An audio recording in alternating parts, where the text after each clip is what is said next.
Assalamualaikum warahmatullahi wabarakatuh. Selamat datang kembali di channel Sabtu Horor.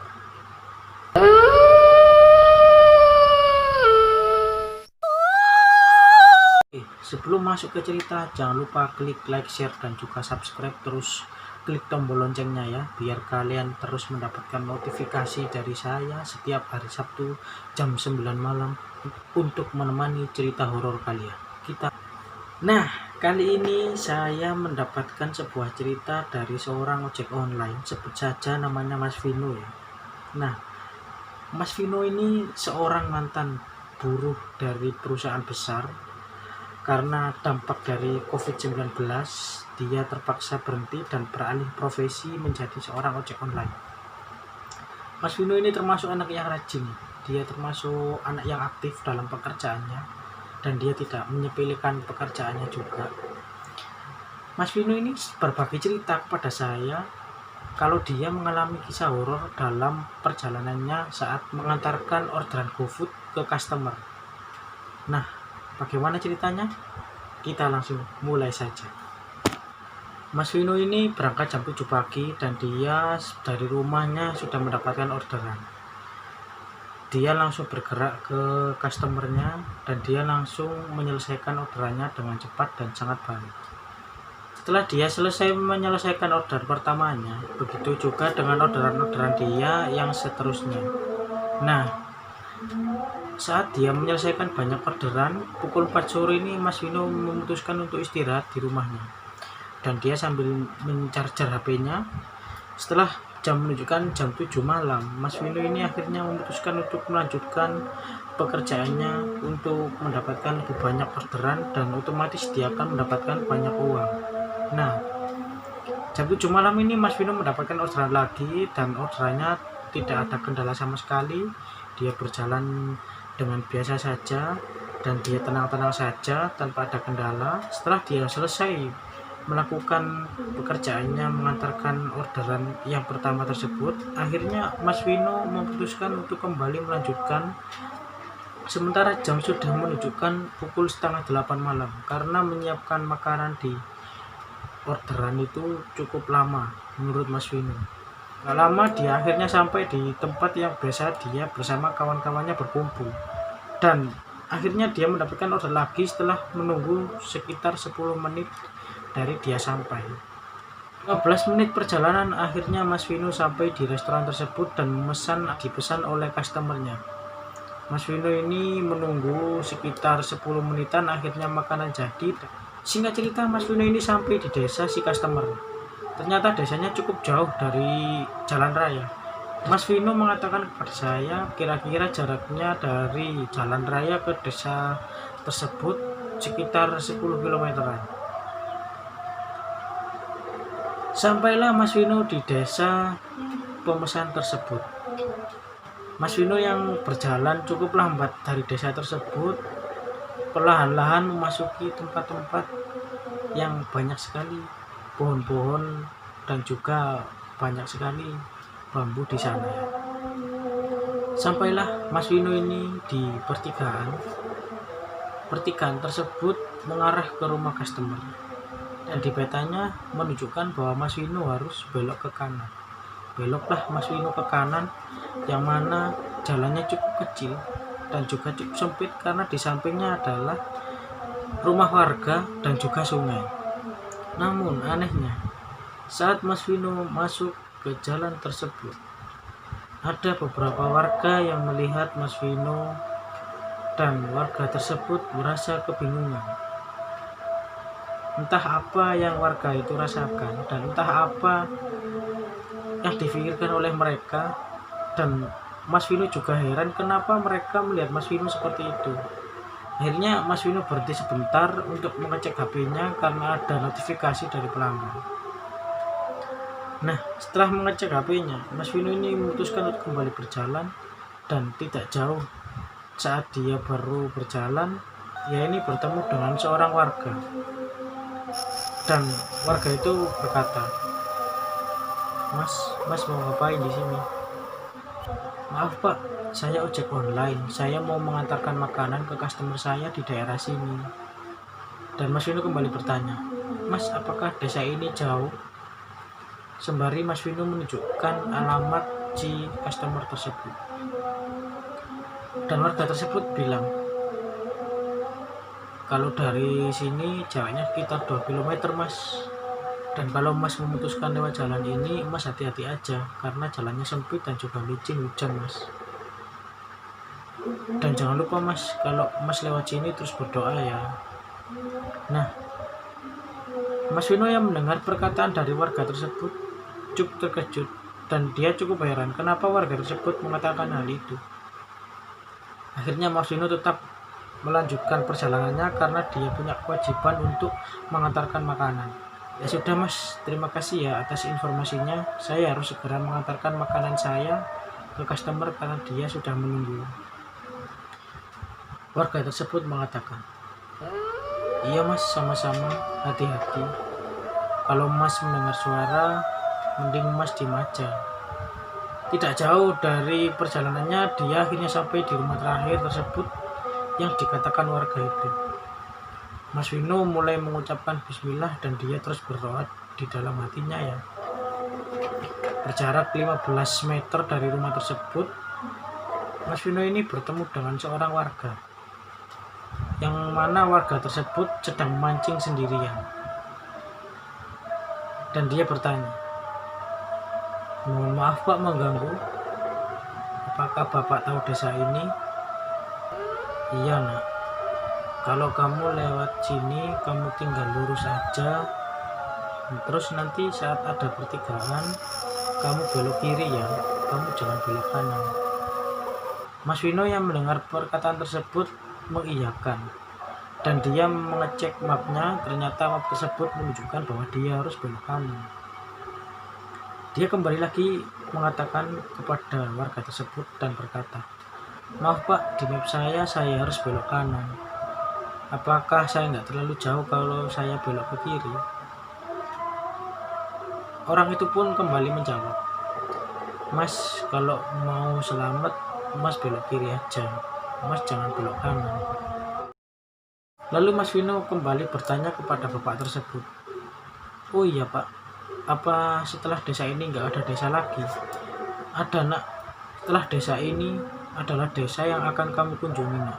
Tapi seperti yang Bapak katakan tadi, kamu saat sampai di pertigaan nanti kamu jangan belok kanan ya, kamu belok kiri aja." Mas Vino yang berpikir bahwa dia adalah warga setempat, akhirnya dia kembali melanjutkan sepeda motornya. Nah, saat dia sampai di pertigaan tersebut, memang jalannya cukup sepi dan emang samping kanan dan samping kiri Mas Vino itu adalah persawahan, sungai, dan juga pohon-pohon bambu. Saat Mas Vino sampai di pertigaan tersebut, Mas Vino ini sebenarnya mau lewat yang belok kanan. Tapi Mas Vino ini cukup terkejut saat dia mau belok kanan, ternyata jalannya itu cukup sempit dan sangat gelap. Tidak ada rumah warga, tidak ada lampu, bahkan tidak ada suara jangkrik. Mas Vino yang ragu-ragu untuk belok kanan, akhirnya Mas Vino memutuskan untuk mengikuti arahan dari warga yang dia temui tadi. Akhirnya dia belok ke kiri, dan saat dia belok ke kiri tersebut pun sama, bahwa tidak ada lampu dan memang gelap sekali. Mas Vino yang terus mengucapkan doa dan dia yang terus beristighfar karena jalannya yang kecil dan kanan kiri adalah persawahan dan juga pohon bambu. Mas Vino yang menemukan satu cahaya lampu akhirnya diam di situ. Dan dia kembali lagi melihat map bahwa perjalanannya cukup jauh ke rumah customer. Mas Vino yang masih diam di situ, dia menyalakan sebatang rokok. Saat dia menyalakan sebatang rokok, Mas Vino ini mendengar suara.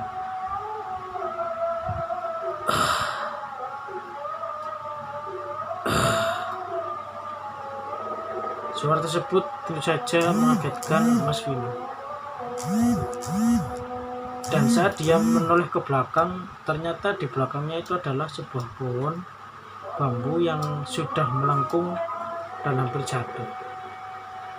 Mas Vino yang tidak ingin berpikiran negatif, Dia berpikiran bahwa itu adalah sebuah pohon bambu yang bergesekan dengan pohon bambu lainnya.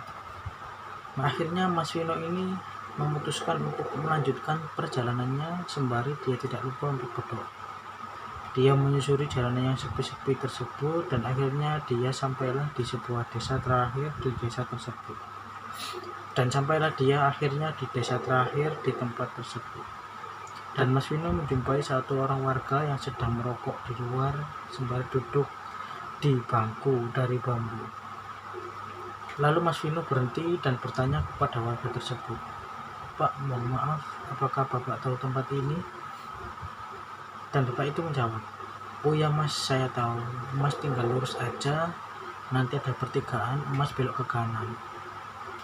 Nanti rumahnya depan sekolah SD Mas ya, nggak jauh dari pertelon tersebut, sekitar 20 meter dari situ." Akhirnya Mas Vino yang mendapatkan sedikit petunjuk dari warga bahwa rumah customer tersebut sudah dekat.